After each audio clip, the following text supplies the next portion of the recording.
Soy el doctor Alex Guevara, soy urólogo, estoy acá en el Hospital del Solca Puerto Viejo. Justamente, próximo mes cumplimos el mes del cáncer de próstata. Este es mi currículum, soy graduado de la Universidad de Buenos Aires, Argentina, en la cual tengo la competencia sobre el cáncer de próstata.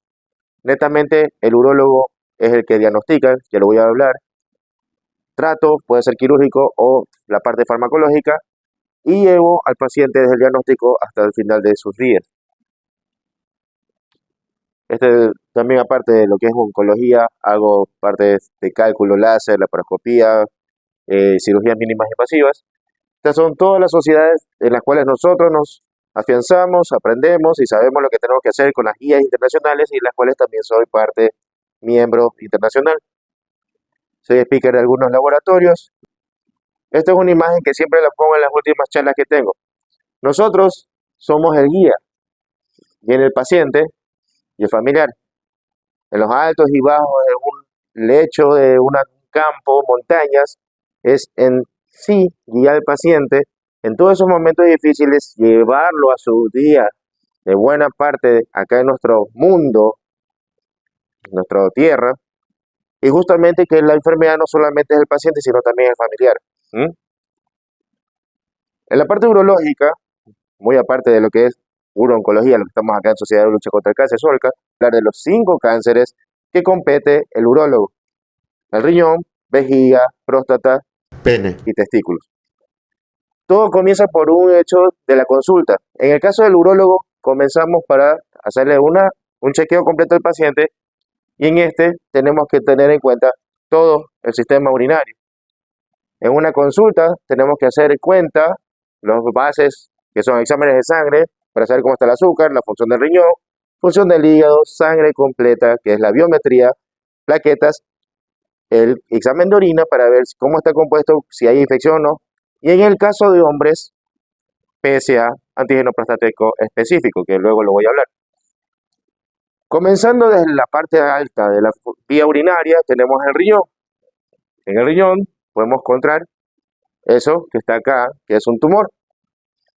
Al momento de cómo lo podemos diagnosticar, con ecografía principalmente, y luego habría que hacer una tomografía o una resonancia magnética para determinar cómo está la patología real en ese riñón.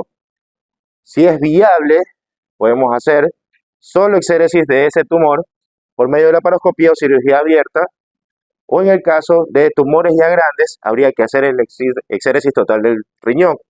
Siempre y cuando, que por cierto la doctora Cadena está acá presente, hacer el seguimiento antes, durante y después de esos tratamientos quirúrgicos de riñón. ¿Por qué? Porque el paciente también no solamente sacar un órgano, sacar un tumor, sino también hacerle el manejo multidisciplinario con las otras patologías. Pacientes hipertensos, pacientes diabéticos, hipertensos con el cardiólogo, diabético con el endocrinólogo, y los que van a hacer tratamiento quirúrgico renal, hay que hacer un manejo de la parte de nefrología. En el caso de hacer imágenes con contraste, creo que alguno habrá escuchado eso, inyectan por medio de la vena para poder hacer una imagenología especial. También hay que tener en cuenta la función renal, porque en caso contrario, el paciente haría un fallo renal por ese contraste. ¿Sí? Entonces hay que tener en cuenta eso. Muy aparte de los cálculos que también se forman en los riñones, que aquí y antes de todo, no existe comida que altere o de cáncer y también que te provoque cálculos. En la literatura, como mencioné, la competencia que tengo, pueden escuchar a algunos especialistas decir que no coma tal alimento, carnes rojas, que chancho, que lo de las maní, pero es falso, porque netamente toda la población tuviéramos cáncer, ¿sí? Y muy aparte, no se vayan a asustar, pero ustedes han escuchado que ahora hay más cáncer. No, al contrario. Nosotros hacemos pesquisaje de inicial anual, que un paciente se haga los exámenes, como le mencioné, que por cierto, después de los laboratorios, para saber cómo se encuentra el cuerpo humano, es una ecografía de la vejiga, para ver cómo está por dentro, saber cómo está orinando, y en el caso de hombres, ver cómo está la próstata, el tamaño, y en el caso de mujeres, ver cómo están los ovarios y el útero. Entiéndase que único cáncer a nivel hasta ahora del cuerpo humano que no se puede diagnosticar por una imagenología es la próstata. Escuchando de un examen que se llama PSMA, último en imagenología, no nos da directamente la histopatología del tumor de próstata, que lo voy a hablar más tarde. Entonces, los hallazgos de lo que es riñón son en las famosas ecografías que se lo hacen en consultorio. Luego ese médico tiene que tener muy en cuenta la ética médica de que si hay algo en el riñón o en alguna parte del órgano, enviarlo a centros especializados para poder darle el diagnóstico preciso, tratamiento preciso y el seguimiento.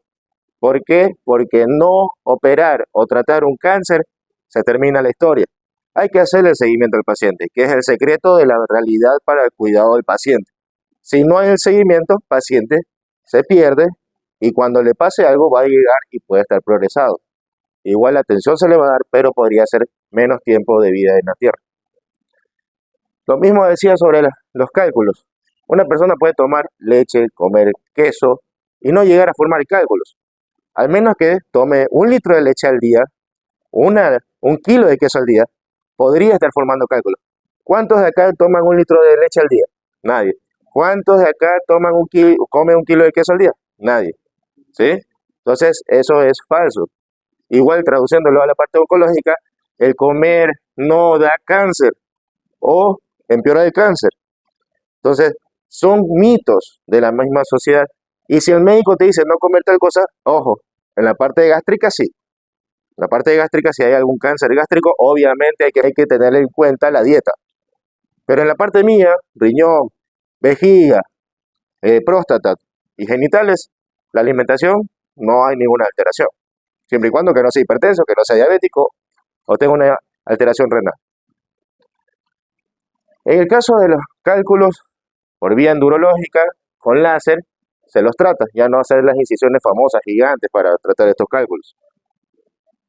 En la parte de nosotros también hacemos, en mi caso, biopsia de riñón, tanto para enfermedades de riñón o en el caso de tumores grandes, para determinar qué patología y dar primero tratamiento oncológico, quimioterapia o medicación para reducción de masa y después nosotros operarlo, ¿sí? Que eso es el apoyo del oncólogo. El oncólogo es más para medicación IV, tanto quimios o otras drogas. En cambio nosotros los urooncólogos biopsiamos, tratamos quirúrgicamente, seguimos al paciente y damos medicación también para el cáncer.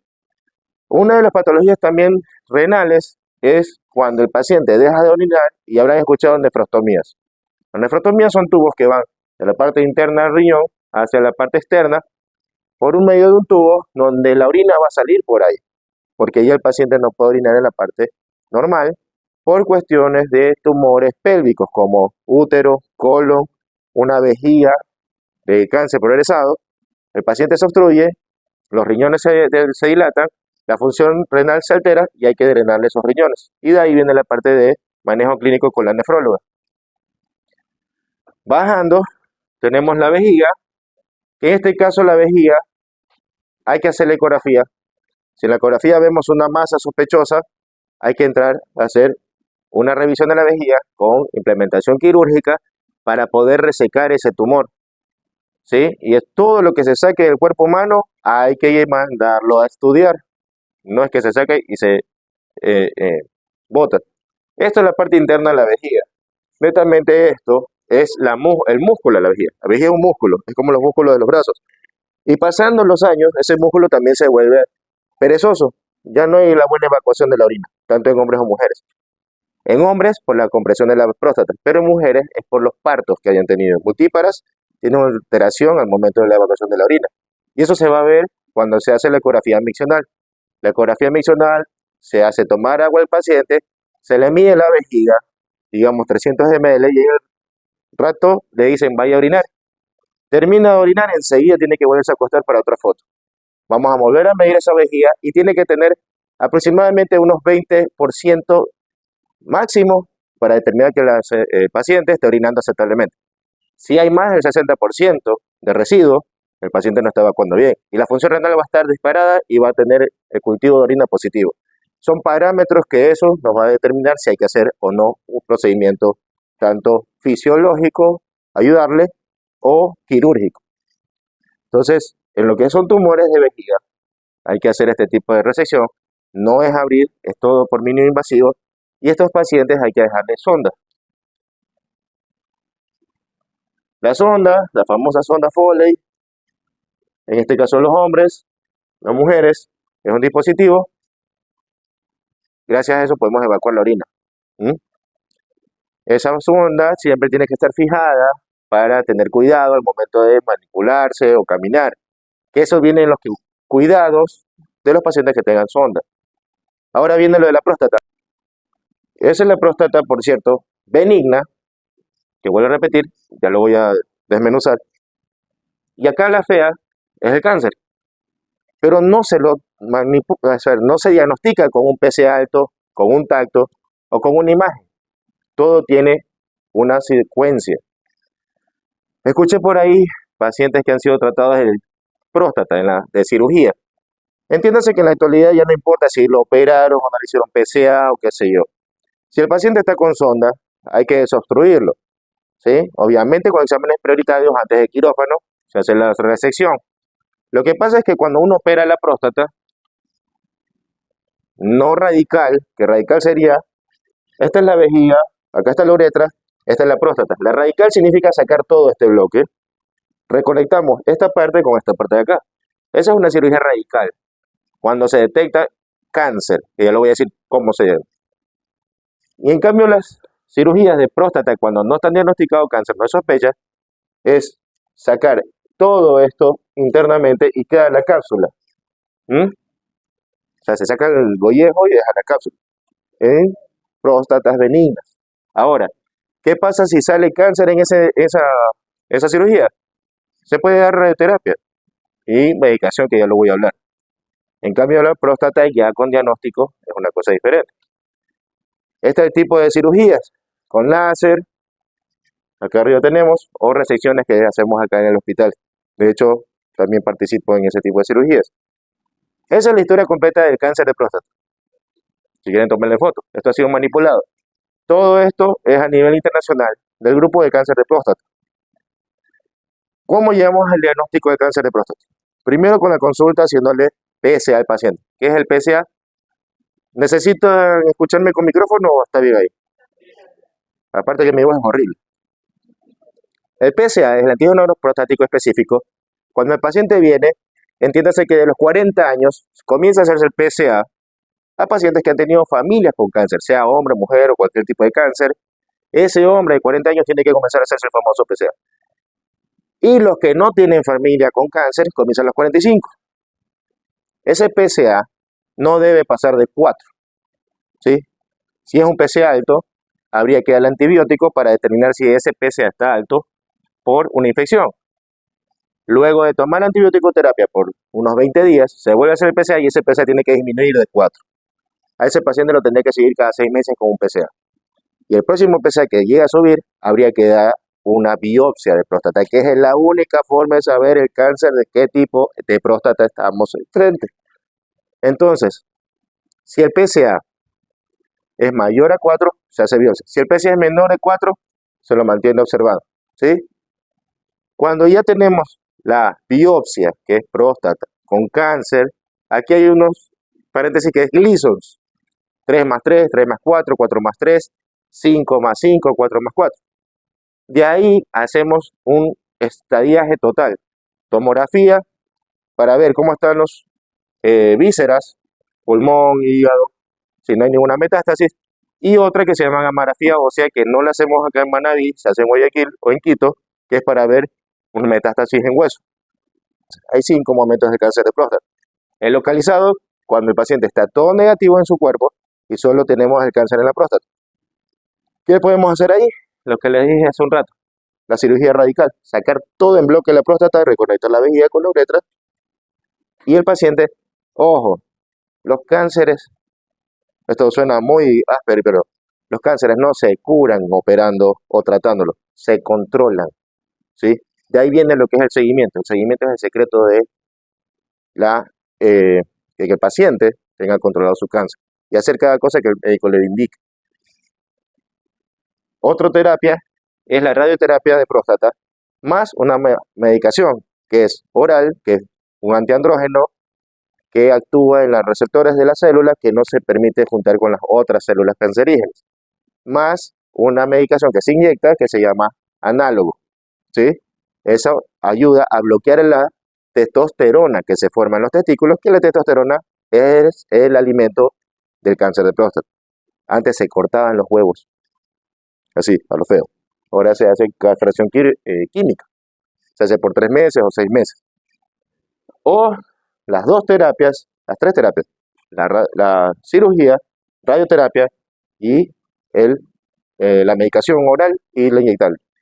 Sin embargo, en la actualidad, hace 2 semanas atrás, un consenso internacional, están más los pacientes en el futuro para una radioterapia más bloqueo hormonal.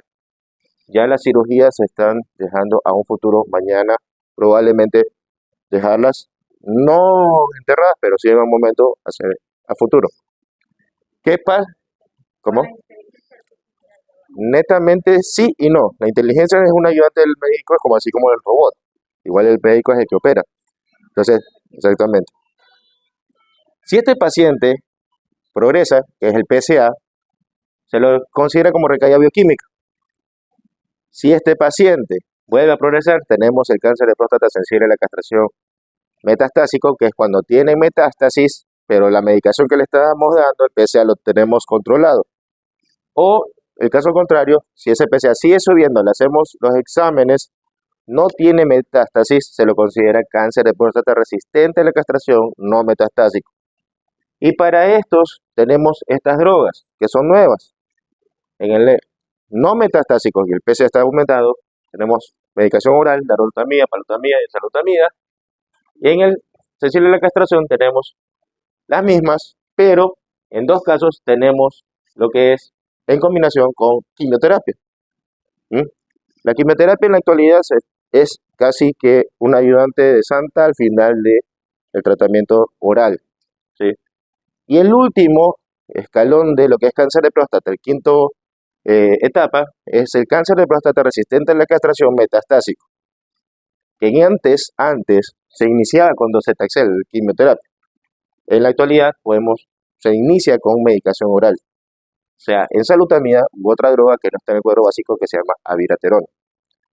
Si hay una progresión, ahí sí es el hecho de usar la quimioterapia. Entonces, ese es el manejo más multidisciplinario y de hecho también con el personal de radioterapia que tenemos acá y paliativo es esto, ¿sí? Cuando el paciente, en el primer caso, podemos dar la radioterapia localizada, el médico de radioterapia se encarga de dar el tratamiento. Y en toda la historia del paciente, el paliativo le da la solvencia porque la medicación que se utiliza de parte nuestra puede dar descalcificación y andropausia química que nosotros lo estamos creando, da disminución del volumen muscular y óseo. Entonces hay que darle ese soporte. ¿Mm? Pero estamos tratando y controlando ese demonio que se llama cáncer de próstata. Entonces, riesgo-beneficio. Eso es lo que es historia de la cáncer de próstata. Lo dice un poco más entendible de los 5 momentos del cáncer, ¿sí? Luego tenemos los genitales, ya casi terminando. Esto, aunque no crean, es real. Justamente una de las charlas que estuve recién ahora en Estados Unidos, el único cáncer culpable del hombre es este, el del pene, como también de los genitales femeninos, como el cáncer de útero, el famoso HPV por transmisión sexual, ¿sí? Entonces, todo el resto de cánceres a nivel del cuerpo son genéticos, pero el del pene no. El del pene es cuando han tenido relaciones eh, que hayan tenido HPV. Y lo más malo es que el hombre, sabiendo que tiene alguna lesión en los genitales y por machismo, no va al médico. Eso crece pasando el tiempo. Tanto crece para afuera del pene como hacia adentro del pene, hacia los cuerpos cavernosos, que son los dos tubos, que cuando hay la erección se llenan de sangre y producen la erección. Ya cuando hay esa invasión, hay que hacer tratamiento quirúrgico y en este caso es sacar por 1 centímetro por debajo de la lesión donde esté. Entonces, hay que tenerlo en cuenta. Estas son lesiones que también puede presentar el paciente. Esto no es una lesión, esto se llama pápulas perladas. Se ve feo, pero no son nada de ninguna infección ni nada del estilo. Esto ya sí son verrugas, esto es una lesión hepática. Sin embargo, cuando el paciente tiene este tipo de lesiones, no existe ojo humano que pueda decir eso es HPV, eso es una verruga común. Lo que hay que hacer es hacer exéresis de eso y mandar a estudiar. La histopatología es lo que nos va a dar el real diagnóstico de esa lesión. Y decirle que la pareja, en este caso la mujer, o viceversa, tengan que hacer consulta. Si los hombres vienen conmigo, tengo que decirle lleve a su esposa o a su pareja a hacer el chequeo ginecológico. Y los de ginecología envían a urología. Entonces, es un vaivén. ¿Mm? Bueno, estas son otras lesiones. Esto es peronie. Cuando el cuerpo cavernoso tiene alguna desviación de la erección, eso es quirúrgico, no existe otro método que puede ser ahora otras de choque, pero más se hace quirúrgicamente cuando ya el paciente no puede tener una buena penetración o en caso que le duela a la pareja, ¿sí? Es quirúrgico. Y acá está lo que les mencionaba sobre esas verrugas o lesiones que dejan pasar el tiempo y sobresalen el pene e invaden el cuerpo cavernoso. Si un paciente tuviera esto, tengo que yo medir 1 centímetro hacia el cuerpo, o sea, acá, y hacer la excisión de todo esto, entonces se llamaría una penectomía parcial, ¿sí? Y ahí viene también la parte psicológica. El pene, sacándolo, el paciente, hay que hablarle muy bien, sentarse a conversar con el paciente, acercamiento médico-paciente, y si en un caso bastante, hacer una consulta con psicología. Porque hay que hacer la exéresis. De hecho, si esto se saca solamente teniendo invasión a los cuerpos cavernosos, no está bien hecha una cirugía, eso se considera como mala praxis, ¿sí? Hay que hacer la exéresis de la lesión 1 centímetro por debajo, o sea, hacia el cuerpo. Bueno, la parte sexual, aunque ya el doctor Daniel, hay una sexóloga que va a hablar más tarde, siendo que comienza por nosotros. Por eso es que el urólogo está metido casi en todo, casi en todo. Entonces, la parte sexual, el que lo atiende es el médico. ¿Por qué? Porque nosotros cuando operamos próstata, cuando hacemos la radical, podemos dañar las bandeletas neurovasculares que hacen la erección. Y antes de operarlo, también al paciente hay que decirle, o puede tener una pérdida de la erección, o también que puede tener pérdida de la continencia, porque es una cirugía radical, no es una mala práctica. Pero todo eso es sentándose con el paciente y tener una prequirúrgica conversación con él mismo. Y una de estas es esta. Los que están operados, o los que están con alteración cardiovascular, que están utilizando medicación, o los que tengan una diabetes mal manejada. Esos 3 tipos de pacientes, cirugía pélvica, mala tensión cardíaca, mala parte de la diabetes, van a ocasionar una disfunción sexual. Entonces, primero tiene que arreglarse todo eso para que el paciente pueda tener una mejor actividad sexual. En este caso, hay medicación al inicio, o en el caso de nosotros, los urólogos, es poner tutores cuerpos cavernosos que ayudan a tener una erección viable para la penetración. Estoy con personas adultas, así que aquí directamente es, y con lo que ya viene con la sexóloga, mejor que todo. De ahí viene el otro tipo, los eyaculadores precoces, ¿sí? Me ha tocado muchos pacientes que no llegan a 5 o 10 minutos que tienen la eyaculación. A nivel del mundo, para decir que un eyaculador es precoz, tiene que tener una relación cada 48 horas y no durar más de 1 minuto. Si no dura más de 1 minuto, se lo puede considerar como un eyaculador precoz. Pero alguna gente no tienen coito en 7, 10 días y al momento de tenerlo, en la eyaculación 5 minutos. A nivel mundial, 15 minutos está sobreestimado una eyaculación masculina.